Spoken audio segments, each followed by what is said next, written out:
我来过这里也是有自己的故事，因为我第一次在这里看过鸡桶，所以这也是一个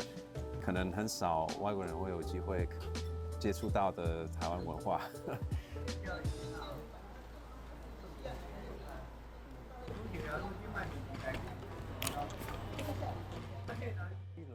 鸡桶哦，鸡公火哦，哦，你好，喝一杯，喝一杯。大杯啊，大杯，大杯大杯好，OK。大杯就是起飞，圆满顺利而成功吗？好，好不好？我真的没想到4年前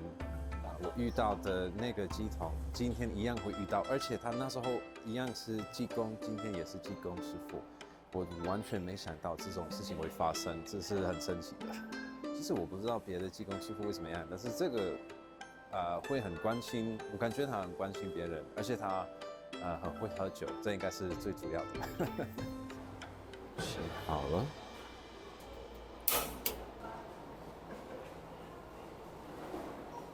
啊，这是哪些？Snake 对，我今年有安太岁，因为我属龙，所以今年我的台南的朋友带我去安太岁，感觉很有趣。台湾宗教的部分真的是一个完全跟我在欧洲的，我只是在别的国家的看过的部分，就是它很不一样。然后也是觉得其实有很多事情我很喜欢，一个应该最大的是没有压力，就感觉我可以参加，我可以探索，我可以看，然后参加那些活动之类的，然后都没有人说我不可以，或者是如果这样我就再不可以怎么样。但是我也有去过进香啊，我有去过白沙屯妈祖，所以我都有走过。然后我觉得很酷，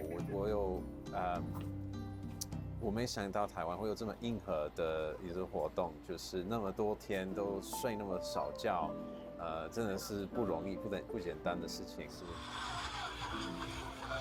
就是这是一个很大的不一样，就是你们有种大声的、很现代的音乐，很像 party，然后很好玩，然后而且有些人很有幽默感，就是说，比如说我说，哎，为什么有一个人带他家里的那个神明，他带他走，他有推一种小车之类，然后上面有那个，然后他就播着那种很大声很快的音乐，然后我问，哎，为什么你会播这很快音乐？他说，哦，因为神明会喜欢，这样子就很活泼，我觉得很好玩，我觉得难怪有很多年轻人还在参加那些事情，我觉得很好玩，我觉得很酷。公务基本啊。我很喜欢台湾的宗教文化，因为它很热情，大家都可以参加。我一直回来台湾，部分的原因就是因为我喜欢这个文化。